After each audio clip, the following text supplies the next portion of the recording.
Hello friend, हरे कृष्णा, राधे राधे। नई बहू के सामने ऐसा कौन सा रहस्य है जिससे पूरे परिवार की जिंदगी बदल गई। लेकिन ऐसा कौन सा सच था? सच को सुनने के लिए कहानी को अंत तक जरूर देखें। पूजा की शादी बड़े घर में, वह एक सम्मानित परिवार था। ससुराल में पूजा को बहुत लाड प्यार से दुलार से रखते थे। पूजा की शादी को कुछ ही दिन हुए थे, लेकिन एक पुराना कमरा था जहाँ किसी को जाने की इजाजत नहीं थी। आखिर उस कमरे में क्या था? उस कमरे में हमेशा ताला लगाकर रखते थे। उस कमरे के पास कभी किसी को जाने की इजाजत नहीं थी। उस कमरे के आसपास कभी किसी को जाने नहीं दिया जाता था। जब भी पूजा उस कमरे के बारे में पूछती थी, सभी लोग घर के उस बात को बदल देते थे। पूजा मनी मन सोचती, उस कमरे में ऐसा क्या है कि जब भी उसका पूछती तो उसकी बात हमेशा बदल देते हैं। जब रात को पूजा पानी पीने की तो उसे अजीब सी आवाज आ रही थी। उसने देखा कि दादी सास, वह आवाज सुनकर डरने लगी। फिर इधर उधर देखा तो उसे उसकी दादी सास चुपके से पुराने कमरे की ओर जाती हुई दिखाई दी। तो वो दादी का पीछा करने लगी। दादी उस कमरे के तरफ जा रही। आखिर इस कमरे में है क्या राज?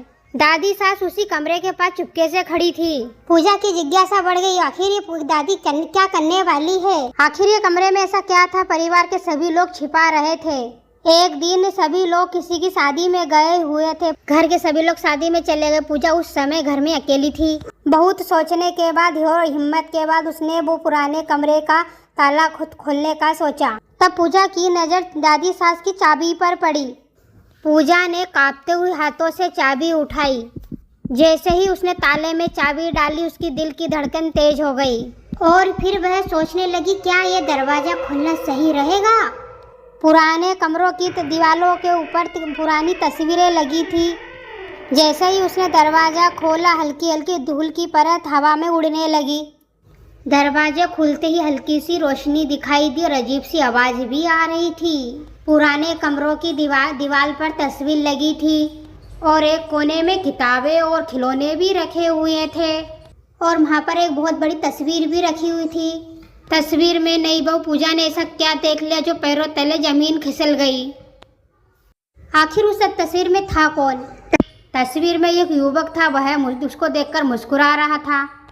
पूजा घबरा गई। तभी पीछे से दादी सास की आवाज आई और कहने लगी, है मेरा बड़ा बेटा है। घबरा गई। दादी की आंखों में आंसू थे। उन्होंने बताया कि कई साल पहले मेरा बड़ा बेटा घर छोड़कर चला गया था। कुछ गलतफहमियों के कारण परिवार में झगड़ा हुआ था।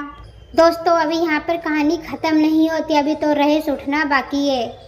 उसके जाने के बाद इस कमरे को बंद कर दिया और वह कभी वापस नहीं आया। और उसके जाने के बाद दादी रोज उस कमरे में आकर अपने बेटे को याद करती थी कि एक दिन वापस आएगा। पूजा ये सब सुनकर भावुक हो गई। उसने तय किया कि परिवार को फिर से जोड़कर रखूंगी। तभी उसने पुराना कागज और तस्वीर देखी। काफी खोज करने के बाद पूजा को एक पुराना पता मिला, जिसने उसने उस व्यक्ति से संपर्क किया। उसकी की गई कोशिश कई दिनों के बाद फोन बजा, लेकिन दूसरे तरफ से जो आवाज़ आई वो आवाज़ सुनकर पूजा हैरान हो गई। यह व्यक्ति अब दूसरे शहर में रहता था। जब ये उसे पता चला कि उसकी माँ भी उसका इंतजार कर रही है। कई दिनों की मेहनत के बाद आखिर बात हो गई तो उसकी आंख भर आई। कुछ दिन बाद घर के दरवाजे पर एक दस्तक हुई। दादी सास ने जैसे ही दरवाजा खोला, उसकी आंखों से आंसू बहने लगे। ऐसा दादी ने क्या देख लिया? दादी की आंख फटी की फटी रह गई। 25 साल पुराना राज आया सामने। पूजा की दादी सास ने उसके बेटे को देखा तो वह रो पड़ी। सबकी आंखों से खुशी के आंसू बहने लगे। पूजा ने अपने पूरे परिवार को जोड़ दिया। बहू ने जो किया वो सब देख के नई बहू ने हैरान हो गए और तारीफ करने लगे।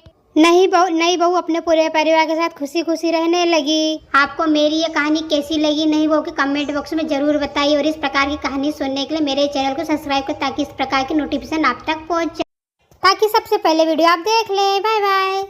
मिलती हूँ फिर ऐसी दिल दहलाने वाली कहानी के साथ।